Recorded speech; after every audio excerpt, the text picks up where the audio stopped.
कलाहांडी जिलार 4 गोटी ब्लॉकर ब्राह्मण मानक नहीं गठित कर्लामुंडा ब्लॉक जोराडबरा मंडलर आंचलिक ब्राह्मण समाज पुराणा कार्यकर्ता मानक कार्यकाल पूर्ण होइथिबारु 31 अगस्ट 2025 रेख रविवार दिन समाजर नूतन कर्मकर्ता चयन करा जायछि।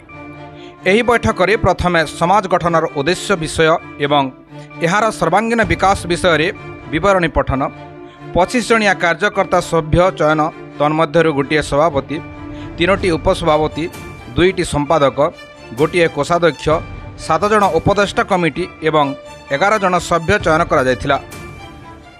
नूतन सभापति भाव में चित्रसेन दास, उपसभापति भाव में प्रशांत सामंत राय, रवि नारायण नंद, सुनील कुमार चांद मनोनीत होइछन्ति।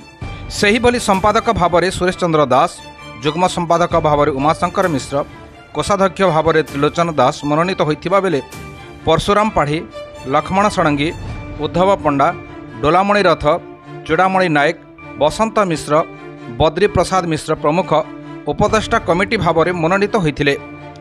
क्षीरसागर दास, सुदामचरण दास, अरुण दास, विजय दास, संतोष नंद, शिवशंकर मिश्र, विष्णु बड़पंडा, बिंबाधर षडंगी, मानस रंजन रथ, जोगेंद्र मिश्र, झषकेतन त्रिपाठी और छंदाचरण नायक प्रमुख सभ्य भाव में मनोनीत होइथिले।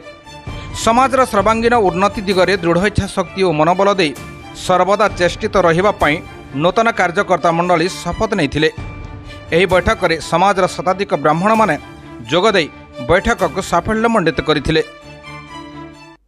State crime bureau chief Umashankar Mishra report, solid news.